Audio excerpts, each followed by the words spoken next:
আমার ମୋ ବାବା ଆଣିଛନ୍ତି ମାଛ ଚିଙ୍ଗୁଡି ଚିକେନ ହବ ଆଉ ତାପରେ ପୁରା ଘାଣ୍ଟ ହେଇକି ପୁରା ଓକେ। ତାପରେ ଆମେ ବୁଲିଲେ ଲଗ୍ନ ଗଲେ ଠାକୁର କେତେ ବୁଲିଲେ ଖାଇଲେ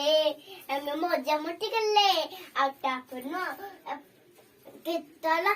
ଥିଲା କୁଡ଼ିକିଲେ ବ୍ୟାଗ ଥୁଆଛି ମୁଁ କାଲି ପାଠ ପଢିବି ଭଲ ମଣିଷ ହେବି ତାପରେ ଆମେ ବସିକି ଖାଇବି ତାପରେ ହେଲା ବି ନା ଗଡ ଧୋଇକି ମୁଁ ଶୋଇବି ତାପରେ ସକାଳେ ହେଲେ ଖେଳିବି ତାପରେ ଆଉ ମାମା କହିଥିଲା କି ବାଡେଇବ ବୋଲି ଏତେ କଥା କହିବୁନି ବୋଲି ତାପରେ ମୋ ମାମା ଝିଅ ହଉନି ମୋ ବାବା ଝିଅ ଅଛି ହଉଛି କାହିଁକି ନା ମୋ ବାବା ସମସ୍ତେ ଦଉଛନ୍ତି ସେମାନେ କାହିଁକି ନା ଆମ ବାବା ମତେ ଏକୁଟିଆ ଗେଲ କଲେ ଖୁଆଇଦେ ସବୁ କଲେ ତାପରେ ସେଇପାଇଁ ମୋ ମାମାକୁ ବାବାକୁ ସବୁ ଭଲ ପାଏ କାହିଁକି ନା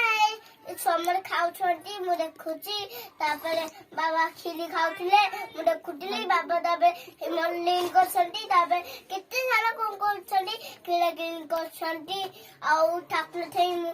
କଲି ଖାଇଲି ଜଗନ୍ନାଥକୁ ଦେଖିଲି ହେଲା ବାବା ମତେ ଭଲ ପାଉଥିଲେ